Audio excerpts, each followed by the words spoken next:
Ilhom azart bilan qilardi. Uni bo'shalishini bilib, "Yo'q o'g'lim, faqat ichimga emas" deganimga qaramay, butun ichimga tukdi va ichimdagi olov bo'lib yonayotgan yig'tirosni o'chirdi. Men hali hamon o'pkamni bosolmay hiqillab yig'lardim. Bir tomoni o'z o'g'lim tomonidan zo'rlanganim uchun yig'lasam, ikkinchidan zo'rlanish yoqib tushganidan yig'lardim.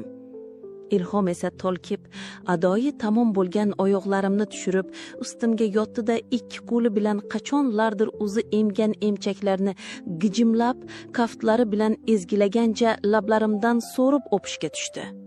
Men ham yig'lagancha busalarga javob bera boshladim. Ilhom yillar bo'yi mudrab yotgan hissiyotlarimni uyg'otib qo'ygan. Go'yoki suv o'z to'g'anini buzib, yo'lida uchragan nimaiki bo'lsa oqizib ketgani kabi hissiyotlarim, ayolligim, hirsim ham aqli hushimni, uyati nomusimni ko'z yoshlarimga qo'shib oqizib tashladi-da, chankagan odam yutoqib suvga labini bosganidek, men ham Ilhomni lablariga lab bosdim-u, tilimni og'ziga tikib oldim. Ilhomni asbobi hamon somsamda, shaftolilarim kaftlarida ezgilagancha tilimni so'ra boshladi.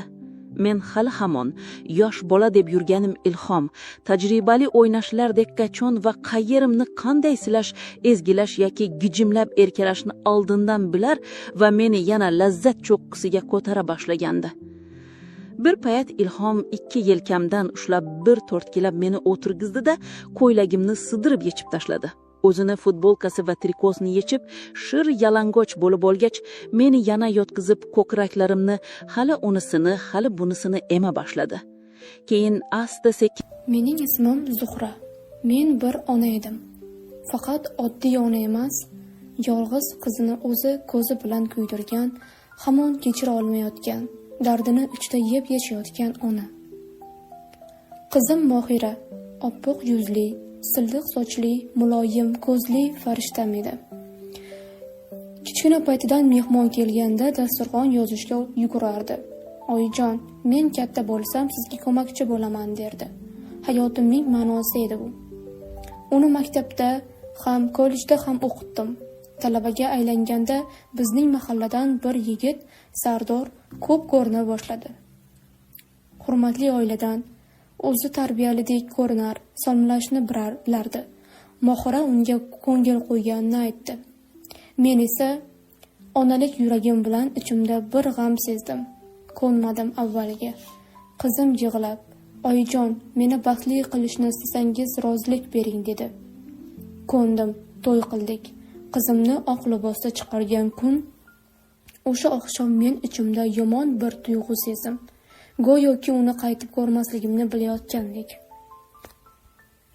O'tgan oylar sanayotgan quvonch. Dastlabki oylar yaxshi o'tdi, lekin Mohira uyga kelganida ko'proq jim bo'lib qolar, ko'zlarida xiralik paydo bo'ldi. "Yaxshiman oyijon" derdi, ammo yuragim sezardi yomon narsa bo'layotganini. Bir kuni qo'shnilar ichimga shubha soldi. "Kuyovingiz ba'zan ko'chada g'alati holatda yuradi." Surishtirdim, rost ekan. U ko'p ichadigan bo'libdi. Uydagilarga qo'l ko'taradigan kunlari ham bo'libdi. Biroq Mohira buni mendan yashirdi. O'sha kecha bir kecha soat tungi 3 da telefonim jiringladi. Qizim yig'lab, "Oyijon, iltimos olib keting meni." Yuragimni ushlab yetib bordim. U qizim emas edi. Sochlari to'zg'igan, yuzi ko'kargan, qo'rquvdan titrayotgan odam edi. Ustida faqat yelkasini yopgan ko'ylak, oyoqlari yalang.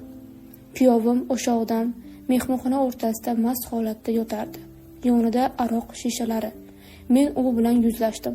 "Bu nima?" desam, "Siz aralashmang, bu mening xotinim" deb baqirdi. Qizimni olib chiqdim, ammo yuragimda bir umr o'chmaydigan his qoldi. Araz, azob, ajrim. Qaynonalik orzum o'sha kunda o'ldi. Men kuyovimni hech kechira olmadim. Qizim homilador ekan, bola tushib qoldi. U tibbiy yordam olayotganda yonida o'tirib, "Oyijon, nega men sevgan odamdan faqat azob topdim" deb yig'ladi.